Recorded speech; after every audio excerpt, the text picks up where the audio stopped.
दोस्तों नमस्कार। एक बार फिर से आप सभी का मोस्ट वेलकम। अब हम अंतरा किताब का जो काव्य खंड है, काव्य खंड के जो 2 नंबर के और 3 नंबर के प्रश्न बनते हैं, उन प्रश्नों को मैं बहुत ही शानदार तरीके से आपको बता देता हूं ताकि कोई भी प्रश्न आपका छूटे नहीं। इसीलिए क्लास को कंप्लीटली देखना, बहुत ही इंपॉर्टेंट प्रश्न है। पहला प्रश्न देखो कि मैंने ब्रह्मवश जीवन संचित मधुकरियों की भीख लुटाई, पंक्ति का आशय स्पष्ट कीजिए। बिल्कुल सेम इसी टाइप से आपके प्रश्न छपेंगे। तो आपको ये आंसर लिखना है कि देवसेना अपने यौवन काल में स्कंदगुप्त के प्रेम को पाने का भ्रम पाल रखा था। उसे विश्वास था कि स्कंदगुप्त देवसेना को लेने आएगा। उसे ऐसा भ्रम था कि स्कंदगुप्त मुझे लेने आएगा, और उसी आस में अपना पूरा जीवन बिता दिया उसने। लेकिन जब जीवन के अंतिम मोड़ पर स्कंदगुप्त ने प्रेम निवेदन किया, तब देवसेना को लगा कि उसने अपने जीवन की अभिलाषाओं को भीख की तरह व्यर्थ ही लुटा दिया, क्योंकि जीवन तो जा चुका था, है ना, यौवन तो उसका जा चुका था, बीत चुका था। अब उसके प्रेम निवेदन से क्या तात्पर्य। तो इसीलिए क्या कह रही है कि मैंने भ्रमवश, यानी मुझे भ्रम था, ये मेरा भ्रम मात्र था, एक्चुअली वास्तव में कुछ नहीं था, कि वो भ्रमवश उसने कहा कि मेरी जो इच्छाएं थी, अभिलाषा थी मेरी, स्कंदगुप्त मुझे लेने आएगा या प्राप्त करने की, उन प्राप्त करने की अभिलाषाओं को मैंने भीख की तरह लुटा दिया। जैसे भीख देते ना किसी को, तो उसी तरह मैंने जीवन लुटा दिया। तो ये इसका आशय है, आंसर आपको लिखना है। नेक्स्ट क्वेश्चन देखो दोस्तों, अगला जो इंपॉर्टेंट प्रश्न है दूसरा, कि कार्नेलिया का गीत कविता के आधार पर भारत देश की प्रमुख विशेषता बताइए। अब वो सारी विशेषता बतानी है आपको जो कार्नेलिया ने अपने गीत में बताई है। कार्नेलिया के माध्यम से यहाँ पे जयशंकर प्रसाद साहब भारत की प्रमुख विशेषताओं का वर्णन करते हैं। तो क्या लिखते हैं कि कार्नेलिया के अनुसार भारत एक ऐसा मधुमय देश है जहाँ सूर्योदय का दृश्य अत्यंत मनमोहक होता है। अरुण यह मधुमय देश हमारा। तो सूर्योदय का जो समय होता है, प्राकृतिक जो सौंदर्य होता है भारत का, वो बड़ा मनमोहक होता है, मन को मोह लेने वाला होता है। यहाँ की सबसे बड़ी विशेषता यह है कि यह अनजान क्षितिज यानी अजनबियों को भी सहारा और अपनापन देता है। दूसरी पंक्ति, पहली पंक्ति तो यह है कि अरुण या मधुमय देश हमारा, जहां पहुंच अनजान क्षितिज को मिलता एक सहारा। मतलब ये एक ऐसा देश है जहां पर बाहर से आने वाले अजनबियों को, जो अपरिचित हैं, उनको एक सहारा मिलता है, आश्रय मिलता है। तो ऐसा प्यारा भारत देश है। उसके अलावा यहाँ के लोग करुणा और दया से भरे हुए हैं। तो ये 3 विशेषताएं आपको दोस्तों बतानी है। चलिए आगे बढ़ते हैं और नेक्स्ट तीसरा प्रश्न देखो। क्या अगला प्रश्न क्या है कि निराला ने अपनी पुत्री सरोज के विवाह को आमूल नवल यानी पूरी तरह से नया क्यों बताया है। क्या था इस विवाह में ऐसा कि विवाह को पूरी तरह से नया बताया है, वो जो कि सामान्य विवाहों से भिन्न था। तो थोड़ा सोच समझ के लिखना पड़ेगा। कई बच्चे लिख देते हैं कि मतलब बिल्कुल सिंपल तरीके से कि इसे अलग ढंग से किया गया था या वहाँ पर कुछ भी नहीं था। ऐसा नहीं है, तो नहीं है। आपको ये लिखना है कि सरोज का विवाह आमूल नवल इसीलिए था क्योंकि उसमें किसी प्रकार का कोई दिखावा, कोई संगीत या कोई रत जगह नहीं हुआ था। विवाह में कोई रिश्तेदार नहीं बुलाए गए थे। मां के अभाव में कवि निराला ने स्वयं ही अपनी पुत्री को विवाह के समय शिक्षा दी थी और पुष्प सेज सजाई थी। यही सारी चीजें आपको लिखनी है। इसीलिए ये विवाह दूसरे विवाहों से भिन्न था, क्योंकि सामान्यतः विवाह में क्या होता है, मेहमान आते हैं, है ना, बहुत सजावट की जाती है, संगीत होते हैं, रात जगह होता है, बहुत सारी चीजें होती है। लेकिन इसके विवाह में ऐसा कुछ भी नहीं हुआ था। अगला क्वेश्चन देखो दोस्तों, नेक्स्ट प्रश्न है कि दुख ही जीवन की कथा रही, क्या कहूं आज जो नहीं कही। कवि निराला के इस कथन का आशय स्पष्ट कीजिए। कवि निराला ऐसा क्यों कहते हैं।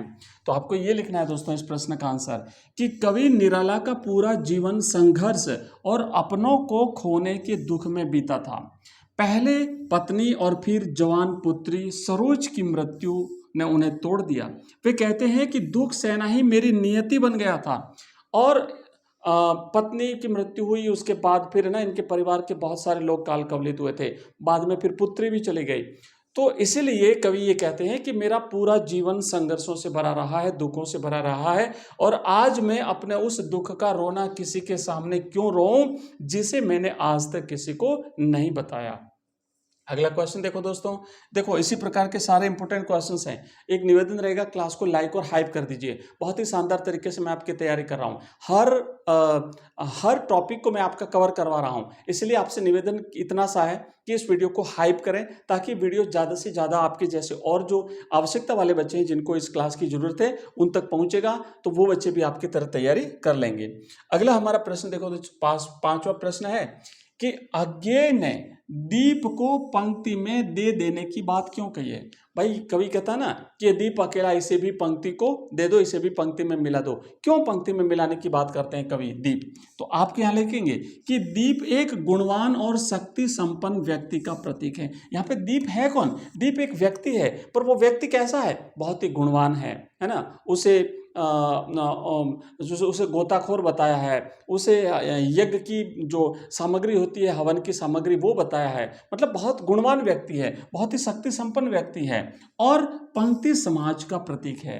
अब क्या होगा, कवि ये चाहता है कि इस अकेले अहंकारी दीप को भी पंक्ति में शामिल कर दिया जाए, यानी व्यक्तिगत सत्ता का सामाजिक सत्ता में विलय कर दिया जाए, तो जिससे समाज और व्यक्ति दोनों मजबूत होंगे और दोनों का मूल्य बढ़ जाएगा, दोनों की उपयोगिता बढ़ जाएगी। चलिए दोस्तों आगे बढ़ते हैं। नेक्स्ट पांचवा प्रश्न के बाद छठा प्रश्न है। कवि क्या कहता है कि बनारस कविता के अनुसार शहर में बसंत का आगमन कैसे होता है। इंपॉर्टेंट प्रश्न है। बनारस कविता में कवि क्या कहते हैं कि बनारस में बसंत अचानक आता है। ये एक काम होता है जो बनारस में अचानक आता है, बाकी सब काम धीरे धीरे धीरे होता है। तो बनारस में बसंत कैसे आता है? अचानक आता है। कहाँ से आता है? ये लहर तारा या मडुआडीह की तरफ से अचानक धूल भरी आंधी बवंडर उठती है और लोगों के मुंह में किरकिराहट भर जाती है। बसंत के आते ही घाटों पर हलचल बढ़ जाती है और भिखारियों के खाली कटोरों में भी चमक आ जाती है। तो बसंत के आने से बनारस कविता के अनुसार बसंत का आगमन इस तरीके से होता है, और जब बसंत आता है तो भिखारियों के कटोरे भर जाते हैं, घाट पर हलचल बढ़ जाती है। चलिए आगे बढ़ते हैं दोस्तों। नेक्स्ट है सातवां प्रश्न। बच्चे के अनुसार हिमालय किधर है और कवि को इससे क्या सीख मिलती है। यह एक बाल मनोविज्ञान आधारित कविता है, छोटी सी कविता है दोस्तों। जब कवि ने पतंग उड़ाते बच्चे से पूछा कि हिमालय किधर है, तो उसने अपनी पतंग की दिशा में इशारा करते हुए कहा इधर इधर, जिधर उसकी पतंग उड़ी जा रही थी, तो उसने इशारा करते कहा। इससे कवि को यह सीख मिली कि हर व्यक्ति अपना एक अलग यथार्थ होता है, हर व्यक्ति का अपना नजरिया होता है, हर व्यक्ति का किसी भी चीज को देखने का अपना यथार्थ होता है, और बाल सुलभ दुनिया कितनी भोली और अपनी ही धुन में कितनी मस्त रहती है। उन्हें वास्तविकता से कोई लेना देना नहीं, अपनी धुन अपनी मस्ती में मस्त है। ये एक बाल मनोविज्ञान आधारित कविता है।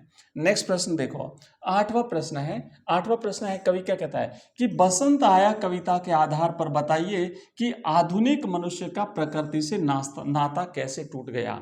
अब बिल्कुल सिंपल सा प्रश्न है और बहुत ही इंपॉर्टेंट प्रश्न है, और डायरेक्ट प्रश्न नहीं आएंगे, प्रश्न दोस्तों ऐसे आएंगे। अब वहां पर आपको सोचना विचारना नहीं पड़े, इससे पहले आप तैयारी कर लो बढ़िया सी। बहुत ही शानदार उत्तर मैंने आपके लिए लिखे हैं। क्या कहता है कवि? व्यंग्य करता है कि आज के मनुष्य को बसंत ऋतु के आने का पता पेड़ों के पत्ते झड़ने या फूलों के खिलने से नहीं लगता। प्रकृति के साथ जो जुड़ाव रखता है ना, उसको प्रकृति में होने वाले हर परिवर्तन का पता चलता है, हर ऋतु का पता चलता है। प्रकृति हर चीज का इशारा पहले ही दे देती है, पर उसके लिए जरूरी है कि प्रकृति से लगाव हो। अब आज का मनुष्य प्रकृति से टूट चुका है। आज का मनुष्य बिल्कुल एक प्रकार से कह रहे हैं यांत्रिक हो गया है, मशीनों के युग में जी रहा है, इसीलिए पत्ते झड़ने या फूलों के खिलने का उसे पता नहीं चलता। कैलेंडर देखकर या दफ्तर में होने वाली छुट्टी से उसे पता चलता है कि बसंत का आगमन हो गया है। मनुष्य कंक्रीट के जंगलों में इतना कैद हो गया है कि वह प्रकृति के बदलावों को महसूस ही नहीं कर पाता है। दोस्तों बहुत इंपॉर्टेंट प्रश्न है, आज के संदर्भ में इस प्रश्न की उपयोगिता बढ़ जाती है, इसीलिए इस प्रश्न को अच्छी तरह से तैयार कर लेना। दोस्तों अगला प्रश्न है कि तोड़ो कविता में ऊसर, बंजर और चट्टान किसके प्रतीक है। भाई जिस तरीके से दीप व्यक्ति का प्रतीक है, उतने ये भी इंपॉर्टेंट शब्द हैं। और डायरेक्ट प्रश्न बनेगा कि ये किसके प्रतीक है, ऊसर किसका प्रतीक है, बंजर किसका प्रतीक है, चट्टान किसका प्रतीक है। तो आपको याद रखना है कि तोड़ो कविता में ऊसर, बंजर और चट्टानें प्रकृति के साथ साथ मनुष्य के मन की ऊब, निराशा और जड़ता के प्रतीक भी हैं। भाई ये ऊसर क्या है, एक प्रकार से एक प्राकृतिक चीज है, जहाँ पे कोई भूमि उपजाऊ नहीं हो, जहाँ पे कोई अनाज का उत्पादन नहीं होता हो, और चट्टान जहाँ पत्थरों वाली जमीन हो उसे कहते हैं। लेकिन ये प्राकृतिक चीजों के साथ साथ मनुष्य के मन पर भी इसे हम प्रतीक रूप में दिखा सकते हैं। तो मनुष्य के मन की ऊब, उसकी निराशा और उसकी जड़ता का प्रतीक है। कवि सृजन, यानी सृजन का मतलब होता है कुछ नया निर्माण करना, निर्माण करने के लिए मन की इस ऊब और निराशा रूपी चट्टानों को तोड़ने का आह्वान करता है।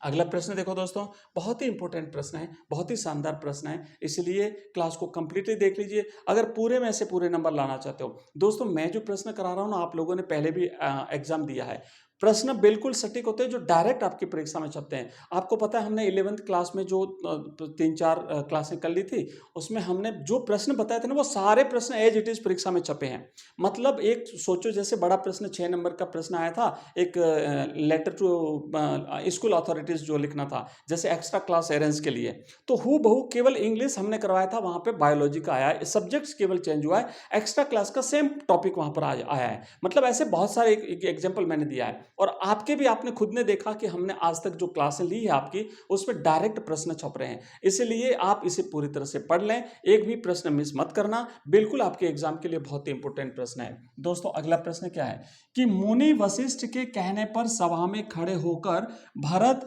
राम के प्रति अपना प्रेम किस प्रकार प्रकट करते हैं।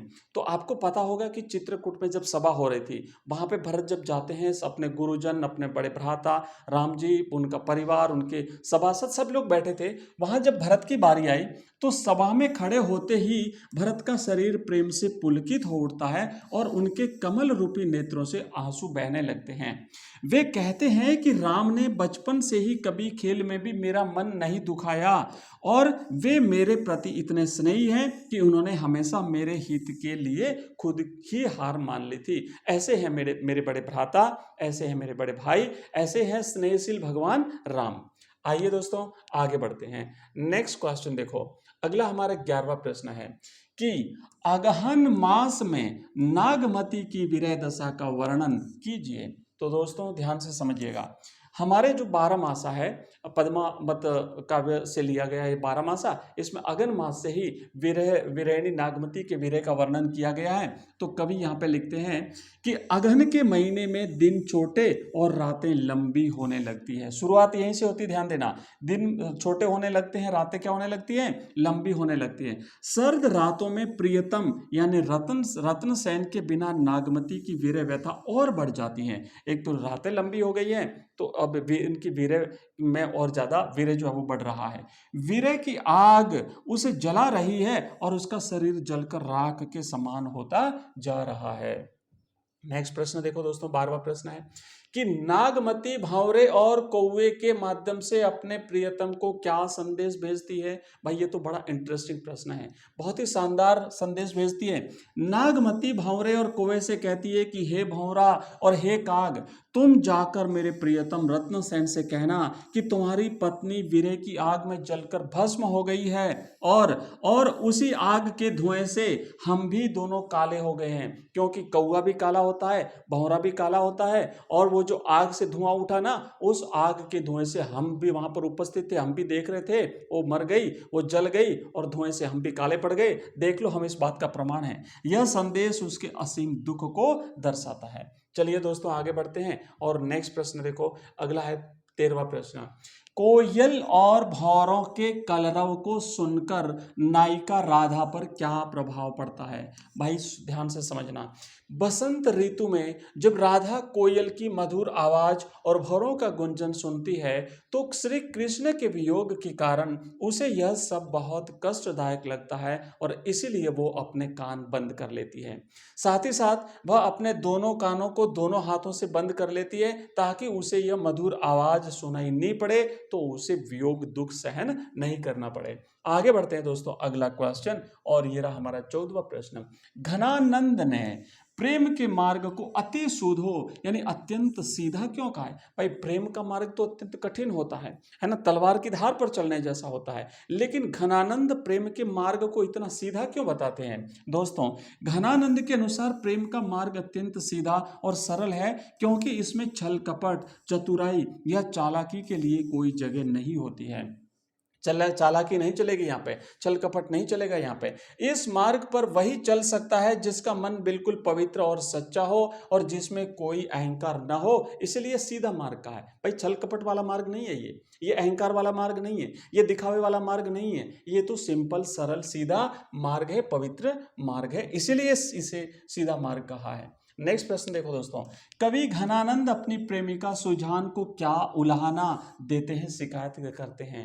तो क्या कहते हैं? कवि सुजान को उलाहना देते हुए कहते हैं कि हे सुजान, तुमने कौन सी पट्टी पढ़ी है रे, यानी तुमने कौन सा पाठ पढ़ा है कि तुम सिर्फ लेना जानती हो, देना नहीं जानती? मैं कितने दिन से तुम्हें पत्र भेज रहा हूं, मैं कितने दिन से तुम्हें बुला रहा हूं, तुम सुनती जा रही हो, तुम सुनती जा रही हो, इतने सारे पत्र आ गए, तुमने एक बार भी रिप्लाई नहीं किया। तुमने मेरा मन चटांक भर भी ले लिया, लेकिन बदले में मुझे अपना दर्शन तक नहीं देती। यहां सुजान की निष्ठुरता पर व्यंग किया गया है। एक प्रकार से यहां पर भी लौकिक प्रेम के माध्यम से यहाँ पे घनानंद जो है वो अलौकिक प्रेम का वर्णन दोस्तों करते हैं। दोस्तों ये थे हमारे 15 प्रश्न। हमने अंतराल बुक के 15 प्रश्न कर लिए, हमने काव्य खंड के 15 प्रश्न कर लिए। नेक्स्ट हमारी जो क्लास होगी उसमें हम गद्य खंड के 15 इंपोर्टेंट प्रश्न कर लेंगे। उसके बाद आप मुझे कमेंट बॉक्स में कमेंट करके बताइए कि अगला वीडियो आप किस विषय पर चाहते हैं। शाम को अपनी होगी लाइव क्लास, 8 सवा 8 बजे अपन स्टार्ट करेंगे, जिसमें हम बहुत ही इंपॉर्टेंट एमसीक्यूज की क्लास होगी,